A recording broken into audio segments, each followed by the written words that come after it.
was already 55 when I first thought it would be wonderful to go to China. And I found that in studying other civilizations, you'll never become Nepalese or Japanese or Chinese. The only way really to get quickly down deep into a civilization is through friendship and through honesty and exchanging. My wife kept wonderful diaries, which I have, but I took a lot of film.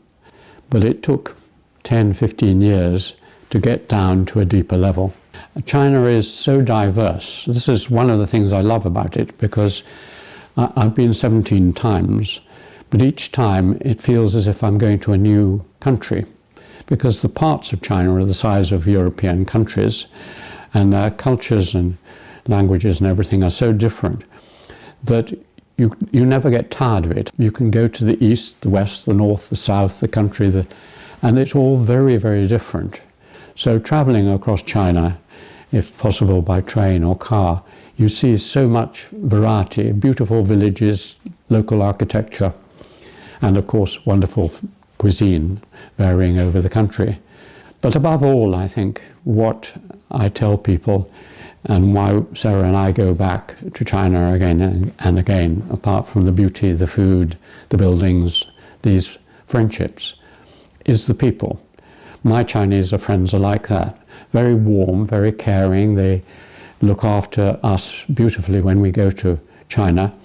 And they are very loyal. Many of my Chinese friends go back to over 20 years now. In China, they maintain the relationships, and it becomes real friendship. How different, I wonder sometimes, is my approach to China from many scholars who know far, far more than I do? I think the answer is that China needs anthropology, which is my subject. You have to combine history and anthropology in China, because China is very, very old. In order to understand China, you have to stand right back, look at 2,000 years of history, and look at the whole of China. And then you also have to go down and look at one village and one person and one monastery.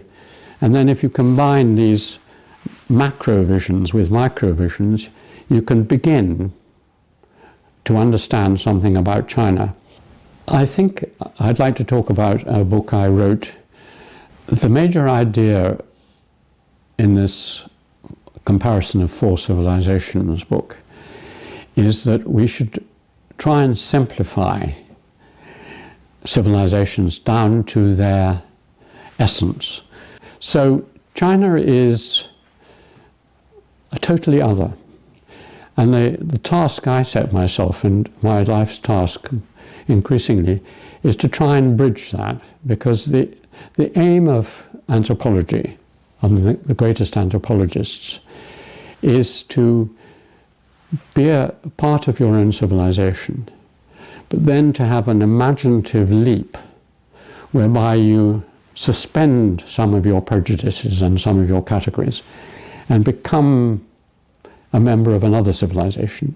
You don't lose your identity, but you understand them, get inside their world, and then you try to see what is in common and what is different. So that book was trying to provide a short, abridged reader, and to replace Huntington's idea of a clash of civilizations with an idea of a harmony of civilizations. In harmony, you have different lines on the musical score, say the violin playing this, the cello playing that, the double bass playing that, and they don't clash. They work together. They retain their difference. A violin doesn't become a double bass. It remains a violin, but you have harmony. And harmony is a big principle in Chinese philosophy, of course. So I believe that the world, through understanding, can be much more harmonious.